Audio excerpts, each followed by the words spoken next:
My name is Niyi Akinmolayan. I am the writer-director for The House of Secrets.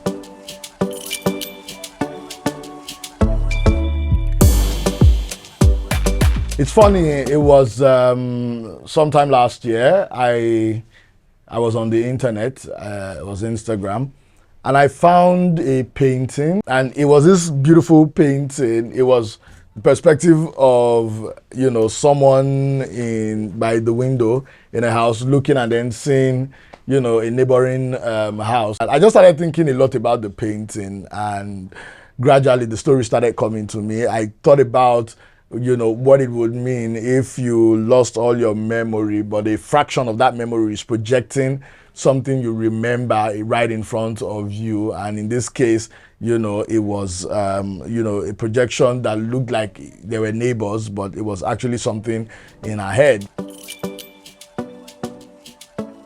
There is a thematic interpretation for much of how the film is shown or is presented, which is that every time we get into our head, every time we get into our memories, we would present it, in that style popularly known as film noir, or what artists call chiaroscuro, where, shadows, convey a larger meaning, to the general frame. And so I said, why don't I make all those fragments, when she's not getting everything, be in black and white and gradually transition, But we also thought that, building the marketing around just sending cool black and white, pictures will send a lot of excitement, because that's not something you get to see every day in Nollywood. So, we triggered it, and I think it got the right kind of excitement that we wanted.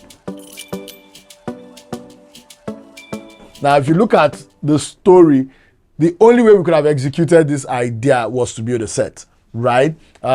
Even from the mere fact that it's very hard to get like an actual train to film on. What if you wanted a stylistic idea for the train? Like the way we wanted white, and black to represent all that memory. And more importantly, the house, of secrets is set in a way that through the window, you see a neighboring balcony where you see a couple. How are you going to do that? Whose house are you going to rent? And be sure that when you look through the window, you find an exact house that matches. You get what I'm saying? So the kind of ideas that we need to do will require this. And, it costs a sizable amount of money, but this is what they call filmmaking. We're also, very big on visual effects, and we want to be the studio that push that boundary.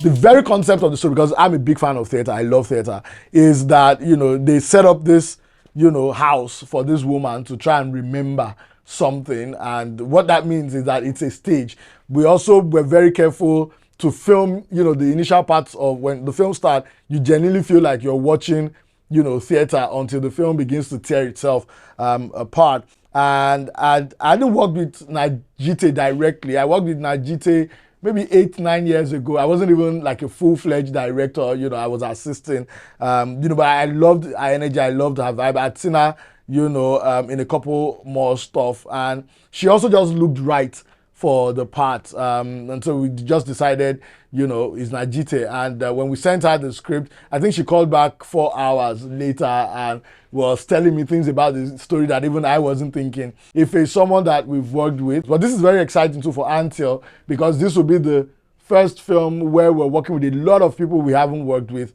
before. We have Kate Henshaw, Femi Jacobs, and at least not as a production company. I've worked with them as directors, and I'm glad that people really loved the story. They loved the idea. Sean Farquhar, it took a while to decide on who was going to play that partner, because we also wanted the person to look physically good, but also beautiful, because, the film ends up being a powerful romantic drama, at the end of the day. And that's a very hard mix. How do you find someone who is extremely good looking, but also physically fit, and is also a good actor?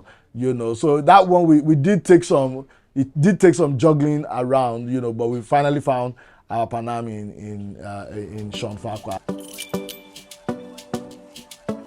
Go get your Amazon Prime subscription. It is coming straight to Prime Video. Who knows? I might do a fun screener, in cinema, just for you people to experience it that way. But it's coming straight to the streamers. I think this is probably what I think is my favorite film that I have written yet. Largely because I get to play with a lot of things and get away with it, with the story. But I also think it touches on the subject matter that we don't tend to talk too much about. How do you take care of people who are fragile? How do you not take advantage of them? Also, it is Until Studios pushing, filmmaking in a dimension that makes us stand out. So if you've ever loved our films, you should see this. If you've ever loved my work, you should see this. If you really want to see a Nollywood film that engages you and take you on a ride, this is the film for you this year.